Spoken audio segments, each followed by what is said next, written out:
Harry Potter and the Philosopher's Stone. Chapter 3. Letters from No One.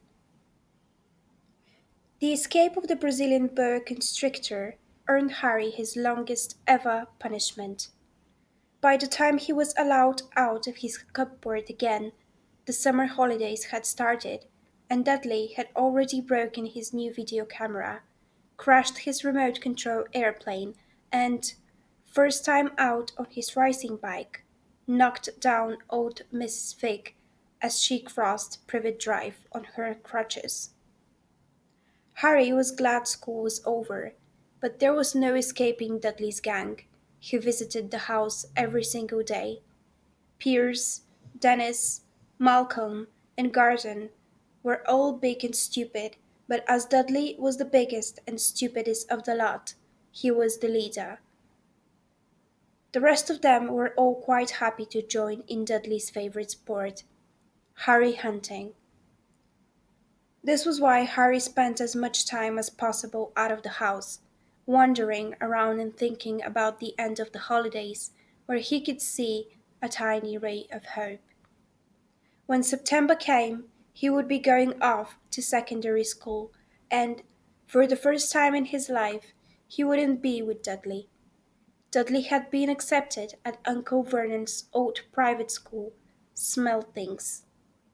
Piers Polkiss was going there too. Harry, on the other hand, was going to Stonewall High, the local public school.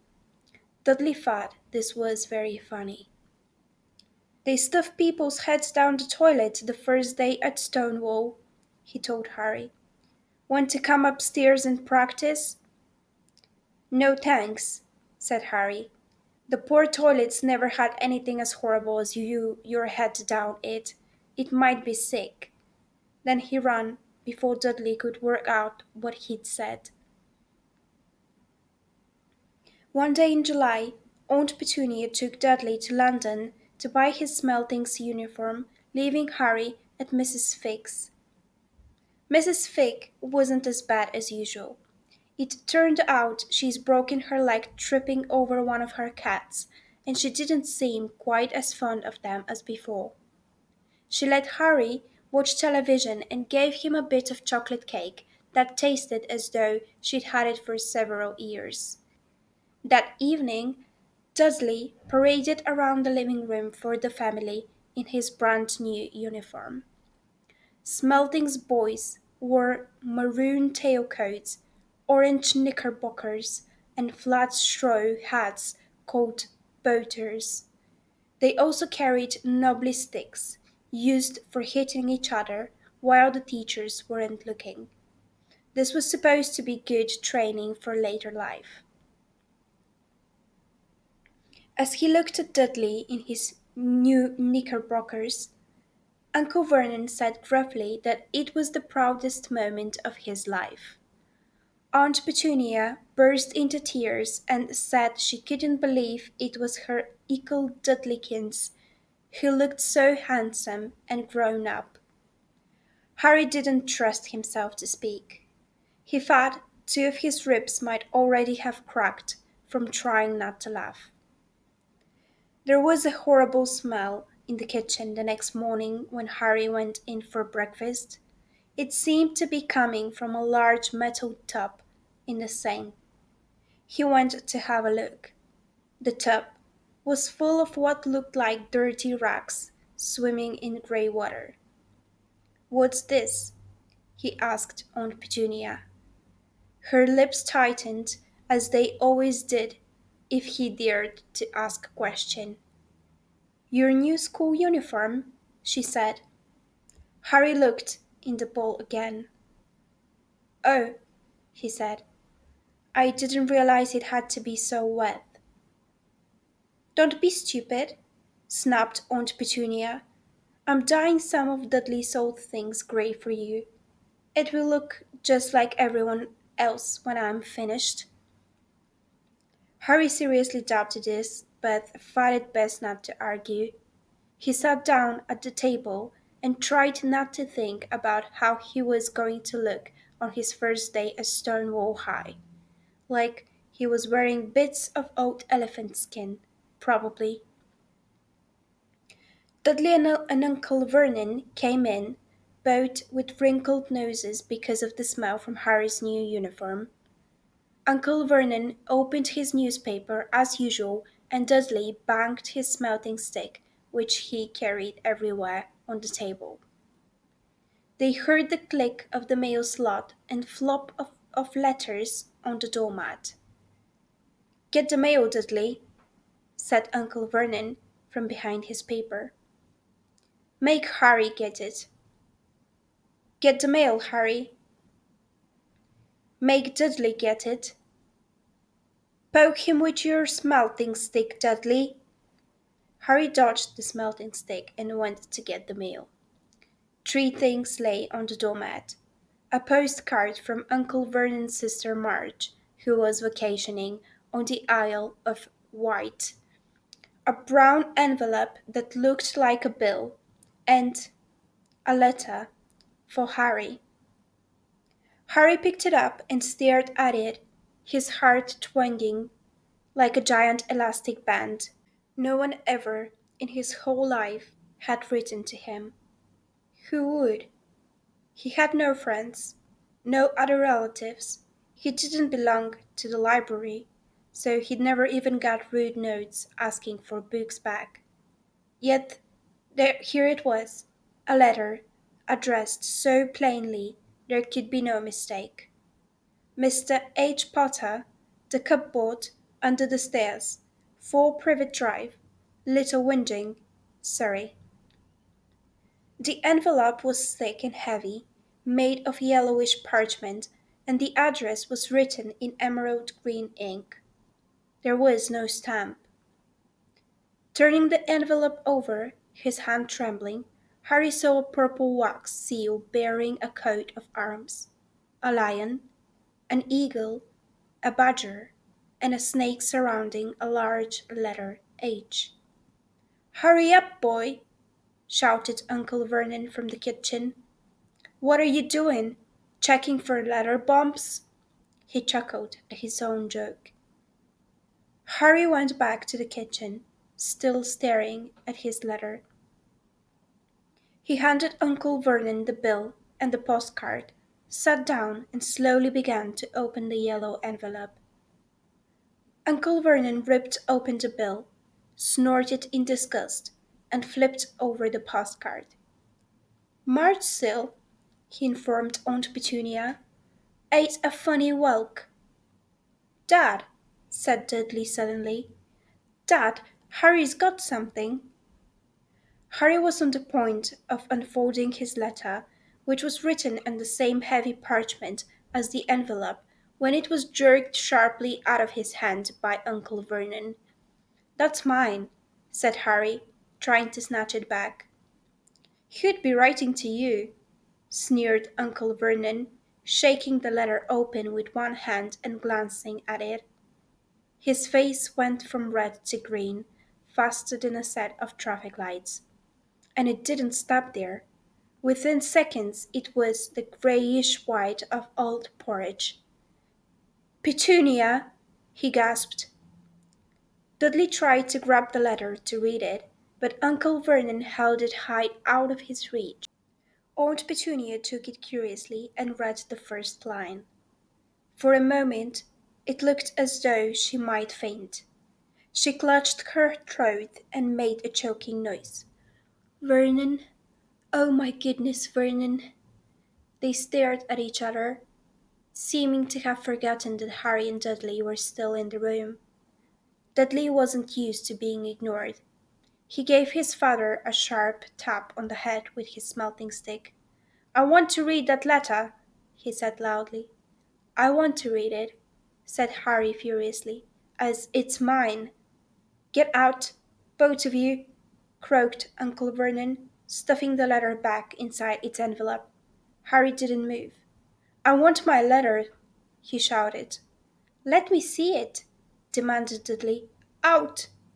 Roared Uncle Vernon, and he took both Harry and Dudley by the scruffs of their necks and threw them into the hall, slamming the kitchen door behind them. Harry and Dudley promptly had a furious but silent fight over who would listen at the keyhole. Dudley won, so Harry, his glasses dangling from one ear, lay flat on his stomach to listen at the crack between door and floor. Vernon, Aunt Petunia was saying in a quivering voice, "Look at the address. How could they possibly knew where he sleeps? You don't think they're watching the house?" "Watching, spying, might be following us," muttered Uncle Vernon wildly. "But what should we do, Vernon? Should we write back, tell them we don't want—" Harry could see Uncle Vernon's shiny black shoes pacing up and down the kitchen. "No," he said finally. "No, we'll ignore it. If they don't get an answer, yes, that's best. We won't do anything. But I'm not having one in the house, Petunia. Didn't we swear, when we took him in, we'd stamp out that dangerous nonsense?" That evening, when he got back from work, Uncle Vernon did something he'd never done before. He visited Harry in his cupboard. "Where's my letter?" said Harry, the moment Uncle Vernon had squeezed through the door. "Who's writing to me?" "No one. It was addressed to you by mistake," said Uncle Vernon shortly. "I have burned it." "It was not a mistake," said Harry angrily. "It had my cupboard on it." "Silence!" yelled Uncle Vernon, and a couple of spiders fell from the ceiling. He took a few deep breaths and then forced his face into a smile which looked quite painful. "Uh, yes, Harry, about this cupboard. Your aunt and I have been thinking you are really getting a bit big for it. We think it might be nice if you moved into Dudley's second bedroom." "Why?" said Harry. "Don't ask questions," snapped his uncle. "Take this stuff upstairs. Now." The Dursleys' house had four bedrooms, one for Uncle Vernon and Aunt Petunia, one for visitors, usually Uncle Vernon's sister Marge, one where Dudley slept, and one where Dudley kept all the toys and things that wouldn't fit into his first bedroom. It only took Harry one trip upstairs to move everything he owned from the cupboard to this room. He sat down on the bed and stared around him. Nearly everything in here was broken. The month-old video camera was lying on top of a small, working tank Dudley had once driven over the next-door neighbor's dog. In the corner was Dudley's first ever television set, which he'd put his foot through when his favorite program had been cancelled. There was a large birdcage which had once held a parrot that Dudley had swapped at school for a real air rifle, which was up on a shelf with the end all bent because Dudley had sat on it. Other shelves were full of books. They were the only things in the room that looked as though they'd never been touched. From downstairs came the sound of Dudley bawling at his mother. "I don't want him in there. I need that room. Make him get out." Harry sighed and stretched out on the bed. Yesterday he'd have given anything to be up here. Today he'd rather be back in his cupboard with that letter than up here without it. Next morning at breakfast, everyone was rather quiet. Dudley was in shock. He'd screamed, whacked his father with his smelting stick, been sick on purpose, kicked his mother, and thrown his tortoise through the greenhouse roof, and he still didn't have his room back. Harry was thinking about this time yesterday and bitterly wishing he'd opened the letter in the hall. Uncle Vernon and Aunt Petunia kept looking at each other darkly. When the mail arrived, Uncle Vernon, who seemed to be trying to be nice to Harry, made Dudley go and get it. They heard him banging things with his smelting stick all the way down the hall. Then he shouted, "There's another one! Mr. H. Potter, the smallest bedroom, 4 Privet Drive." With a strangled cry, Uncle Vernon leapt from his seat and ran down the hall, Harry right behind him. Uncle Vernon had to wrestle Dudley to the ground to get the letter from him, which was made difficult by the fact that Harry had grabbed Uncle Vernon around the neck from behind. After a minute of confused fighting, in which everyone got hit a lot by the smelting stick, Uncle Vernon straightened up, gasping for breath, with Harry's letter clutched in his hand. Go to your cupboard, I mean, your bedroom, he wheezed at Harry. Dudley, go, just go. Harry walked round and round his new room. Someone knew he had moved out of his cupboard, and they seemed to know he hadn't received his first letter. Surely that meant they'd try again, and this time he'd make sure they didn't fail. He had a plan. The repaired alarm clock rang at 6 o'clock the next morning. Harry turned it off quickly and dressed silently. He mustn't wake the Dursleys. He stole downstairs without turning on any of the lights. He was going to wait for the postman on the corner of Privet Drive and get the letters for number 4 first. His heart hammered as he crept across the dark hall toward the front door.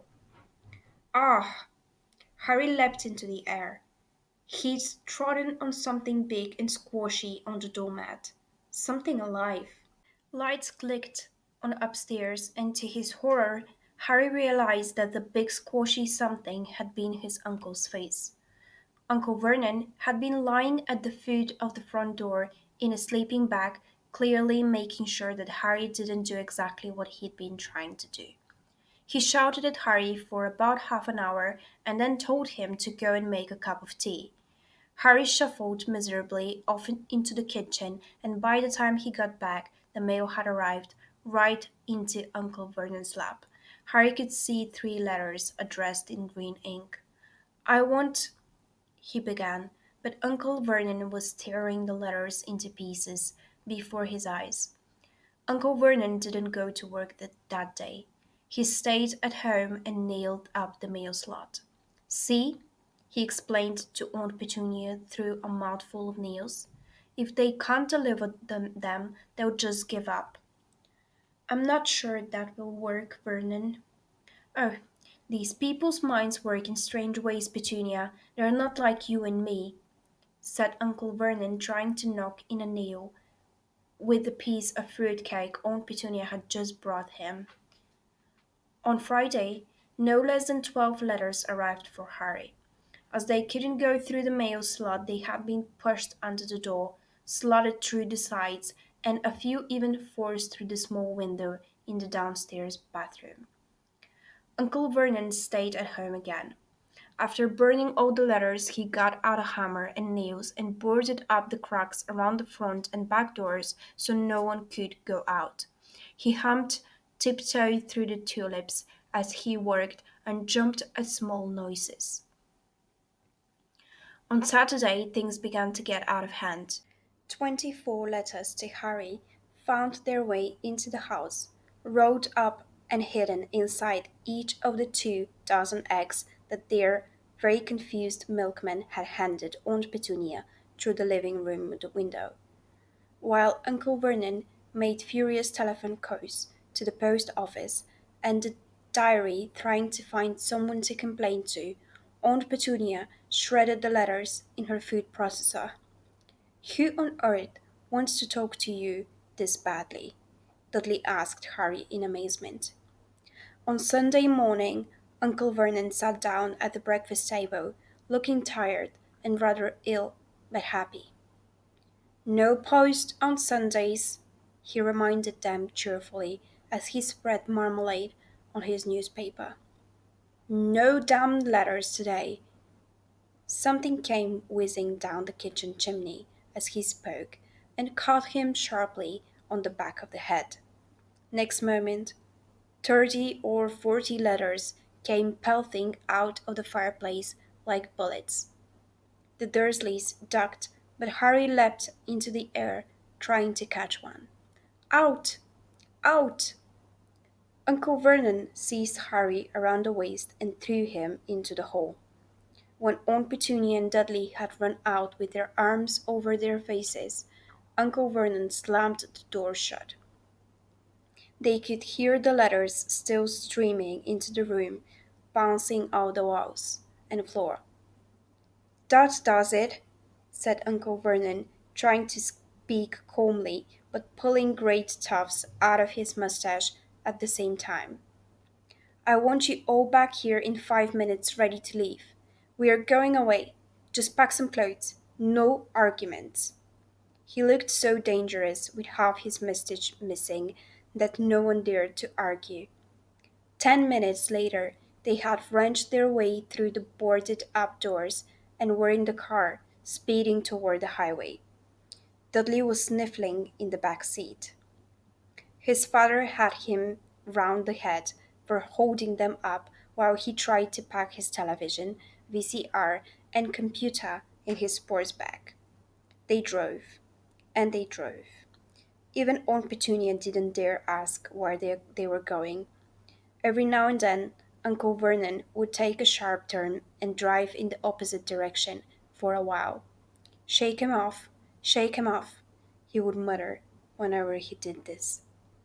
They didn't stop to eat or drink all day. By nightfall, Dudley was howling. He'd never had such a bad day in his life. He was hungry. He'd missed 5 television programs he'd wanted to see, and he'd never gone so long without blowing up an alien on his computer. Uncle Vernon stopped at last outside a gloomy looking hotel on the outskirts of a big city. Dudley and Harry shared a room with twin beds and damp, musty sheets. Dudley snored, but Harry stayed awake, sitting on the windowsill, staring down at the lights of passing cars and wondering. They ate stale cornflakes and cold tinned tomatoes on toast for breakfast the next day. They had just finished when the owner of the hotel came over to their table. "Excuse me, but is one of you Mr. H. Potter?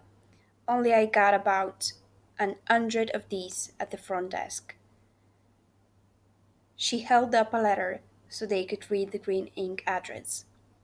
"Mr. H. Potter, Room 17, Railview Hotel, Cokeworth." Harry made a grab for the letter, but Uncle Vernon knocked his hand out of the way. The woman stared.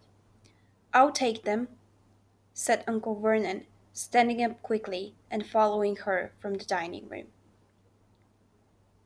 "Wouldn't it be better just to go home, dear?"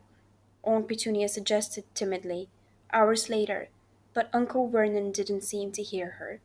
Exactly what he was looking for, none of them knew. He drove them into the middle of a forest, got out, looked around, shook his head, got back in the car, and off they went again. The same thing happened in the middle of a plowed field, halfway across a suspension bridge, and at the top of a multi-level parking garage. "Daddy's gone mad, hasn't he?" Dudley asked Aunt Petunia dully late that afternoon. Uncle Vernon had parked at the coast, locked them all inside the car, and disappeared. It started to rain. Great drops beat on the roof of the car. Dudley sniveled. "It's Monday," he told his mother. "The great Humberto. Sauntage night. I want to stay somewhere with a television." Monday. This reminded Harry of something. If it was Monday, and you could usually count on Dudley to know the days of the week because of television, then tomorrow, Tuesday, was Harry's 11th birthday. Of course, his birthdays were never exactly fun. Last year, the Dursley had given him a coat hanger and a pair of Uncle Vernon's old socks. Still, you weren't 11 every day. Uncle Vernon was back and he was smiling. He was also carrying a long, tin package and didn't answer Aunt Petunia when she asked what he'd bought. "Found the perfect place," he said. "Come on, Everyone out. It was very cold outside the car. Uncle Vernon was pointing at what looked like a large rock way out at sea.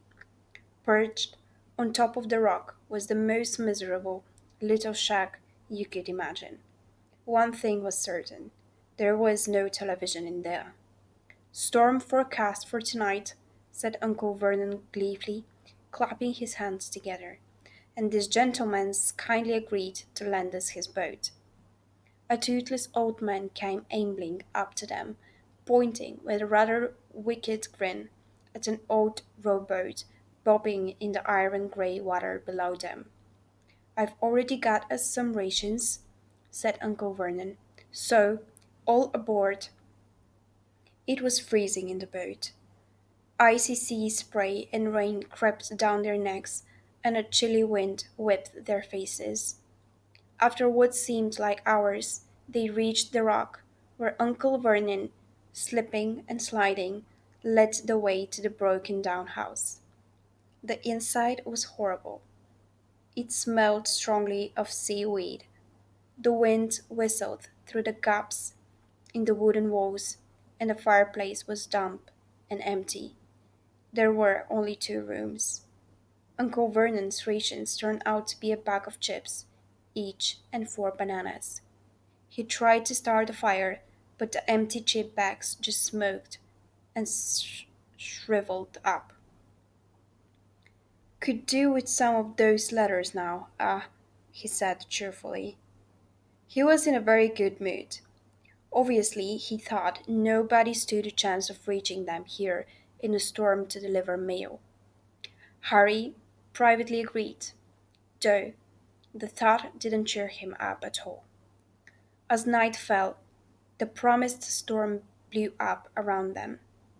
Spray from the high waves splattered the walls of the hut, and a fierce wind rattled the filthy windows. Aunt Petunia found a few moldy blankets in the second room and made up a bed for Dudley on the moth-eaten sofa. She and Uncle Vernon went off to the lumpy bed next door, and Harry was left to find the softest bit of floor he could and to curl up under the tiniest, most ragged blanket. The storm racked more and more furiously as the night went on. Harry couldn't sleep. He shivered and turned over, trying to get comfortable, his stomach rumbling with hunger. Dudley's snores were drowned by the low roars of thunder that started near midnight. The lighted dial of Dudley's watch, which was dangling over the edge of the sofa on his fat wrist, told Harry he'd be 11 in 10 minutes' time. He lay and watched his birthday tick nearer, wondering if the Dursleys would remember at all, wondering where the letter writer was now. 5 minutes to go. Harry heard something creak outside. He hoped the roof wasn't going to fall in, although he might be warmer if it did. 4 minutes to go. Maybe the house in Privet Drive would be so full of letters when they got back that he'd be able to steal one somehow. 3 minutes to go. Was that the sea slapping hard on the rock like that? And 2 minutes to go. What was that funny crunching noise? Was the rock crumbling into the sea? 1 minute to go, and he'd be 11. 30 seconds. 20. 10. 9. Maybe he'd wake Dudley up just to annoy him. 3. 2. 1. Boom. The whole shack shivered, and Harry sat bolt upright, staring at the door. Someone was outside, knocking to come in.